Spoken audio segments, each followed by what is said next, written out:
Hi, everybody. This is Marilyn. Do we have audio on this? Yes, no, maybe, yes, yes. Okay, great. Thanks. This is Marilyn, and it is the noontime edition of Welcome to My World. I see we've had some pretty nice trades. We've got lots of people in the room and some new ones. So if you're new, welcome to this trading room. There's lots of people in here to help, so don't hesitate to ask questions.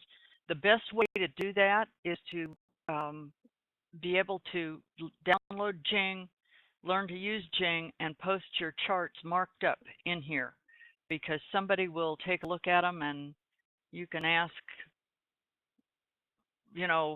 is this the place, or any kind of thing that has to do with how you've got your chart set up. And so I think that the room is for traders helping traders, and everybody's real willing to help with just about anything. But the one requirement is you do need to finish the training on the Apex website, because lots and lots of little questions are answered pretty clearly over there.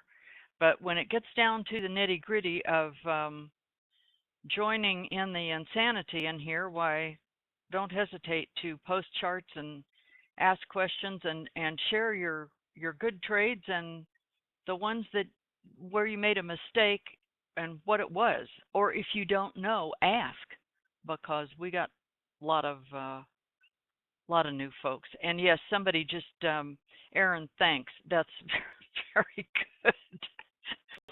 If you're new and you don't know this comes on at noon and you did want to listen to it, turn your audio on. It's down in the left lower corner. And if you don't want to listen, which doesn't bother me in the slightest, just click that and shut the audio off. Anyway, there were some questions this morning. I missed a lot of them because I had to take off for a little while, but I'm back now. And one of the questions somebody asked was about setting up a DAX chart and what tick size. I keep a DAX C's chart set up with and it's set to 12 tick diagnostic. And I like that for monitoring. The DAX tends to be a bit of a forecaster for the U.S. indices. And so just keep in mind that the DAX cash opens about Eastern time, 2 in the morning, and then the cash close for DAX is around 9:30 or 10, I think, about the time our markets open, but it trades electronically just like our indices do. So in other words, it goes until 3 o'clock. I think its settlement is at 3. But if you trade it, you want to double check that. I don't trade it. I use it for an indicator. But I really do like the 12 tick C's chart on that for that purpose. If you're going to trade it, I would suggest you experiment and demo before you do, because in my watching the DAX, it can move really, really fast, and it can also jump a lot. It tends to get kind of has a nervous twitch to it. It doesn't run real smoothly like some of the other markets do. But anyway, after all this downturn overnight, brought on by our good friends the Chinese, the whole world market is a little nervous about their economy, and mostly what they're a little nervous about is all these huge, big, brand new cities, whole cities with nobody living in them. I'm not sure how that's going to work out for them, but I wouldn't hold my breath thinking it was going to be wonderful. However, the U.S. indices have perked up a little bit, and it looks like there were some nice long trades on that to be had this morning. Gold has been volatile enough to give us some trades, and I notice bonds have been up all day, going and going, or most all day. The Canadian dollar seems to be in a bit of a bottoming effect here. Whether that thing is going to go on down or not, only the bus driver knows where these markets are going. The crude oil inventory report came out at 10:30, and I noticed something that I haven't noticed before, and it may just be the size of my camera chart, but this expected volume perked right up, right at 10:30, and notice never got exceeding volume. It didn't even get to really the expected volume. So that's kind of an unusual thing right there. The inventory came in far less than expected, which of course a normal person would think that a lowered supply would mean higher prices, but crude oil is its own animal. And if you've been in this room, say for the last 2 or 3 months, this was an extremely slow moving crude oil today with that announcement, because we've seen some announcements and within the first 30 seconds, this is just run wild. So I'm always real cautious before that announcement hits and the traders jump in on it. Let's see, something else I wanted to point out to you on this chart, and it couldn't be very important. Oh, yes. This chart, a lot of us have added this EMA on here. I think this is a 50 EMA. I have to double check in indicators. But if you notice something, today is a real good example. It trended down overnight and all morning, down, down, down, down. No hesitation in your mind what the direction was. Red apexes, everything's trending down. But it came over here and it tested this right here. There are a lot of the big time traders that use this EMA for a trailing stop, and this is stop running right here. The bus driver went up there and took out those stops and continued on his merry path down, and didn't think he got everybody's attention, so did it another couple times, and then really went on. If you are using the EMA for a trailing stop, there's nothing wrong with that, but keep in mind that you might want to keep your trailing stop maybe 3 or 4 ticks above this, because it will avoid getting stopped out when it is a stop running thing. And you can tell when it is because it goes up there about 3 ticks, 2, 3 ticks above, and then just reverses back down.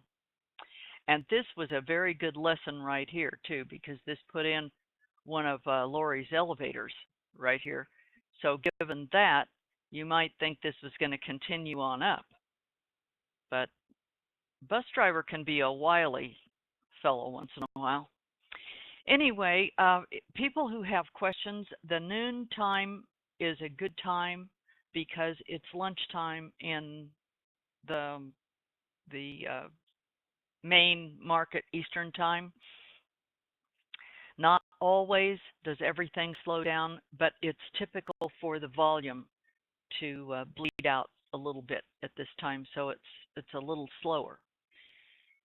And so I do have a question. Robert, is there a way to get the 50 EMA from the diagnostic chart to act the same on the IZSS?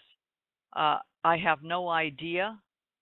My personal thing about that is that when Daryl created that iZone, he's got the trend flip, and he's got and you can see it on my crude oil IZSS chart. He's using the trend flip and or the MVP predictor, which is these little triangle things down here. I would caution you when you get these MVP triangle predictor lines and that starts to flatten out, I would really tighten my stop up, because when it flattens out, about 80% of the time it will reverse, and it's just getting rid of all the bus driver's getting all the passengers off his bus so he can go the other way. But that's not 100%, but it's something to be aware of. So with using, I'm very hesitant to suggest to people that they mix apples and oranges here. You can certainly test it. That's the best way for you to find out with your own personal style and see how it works. But I have not done that, and it just strikes me it's a little bit redundant with what Daryl's put on there. So anybody else has any questions, or they want me to go over anything, or anybody else to go over anything, this is a really good time to ask. Don't forget that FOMAC minutes will be out at 2 o'clock, and depending on what they say, sometimes that is ignored, and sometimes it's not ignored in the slightest.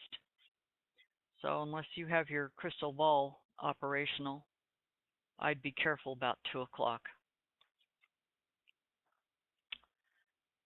Anyway, tomorrow morning at 8:25, we have the Bank of Canada has got some economic numbers coming out and their forecasts.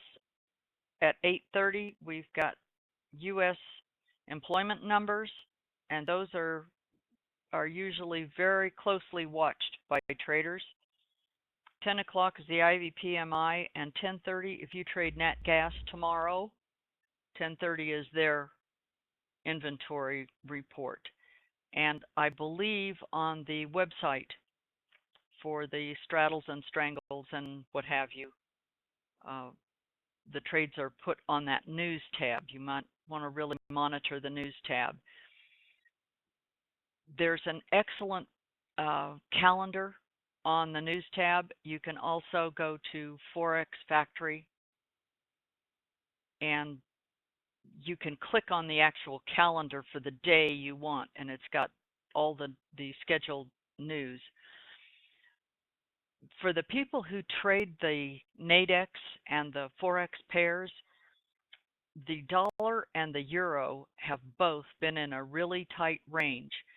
How long that will last, I do not know, but that sure looks like an iron condor trade to me.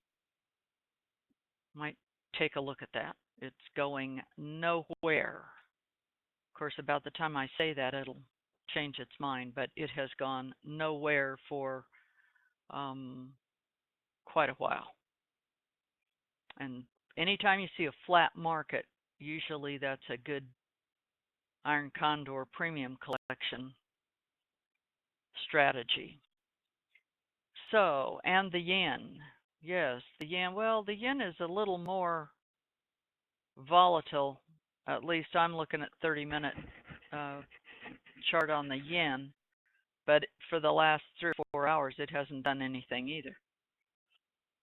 So anyway, those are just a few ideas to consider. Going into the close with these indices, people who trade in the afternoon, after 2 o'clock, there might be some trades on these indices going into the close. So if you were like me and didn't get any trading time this morning, that's a good time to look, see what's available. Okay, so I think that about wraps it up. This has been my view from my world in Apex Land, brought to you by Apex Investing. I'll see you tomorrow about noon. I mean about 8:30. About 8:30 tomorrow. Thanks.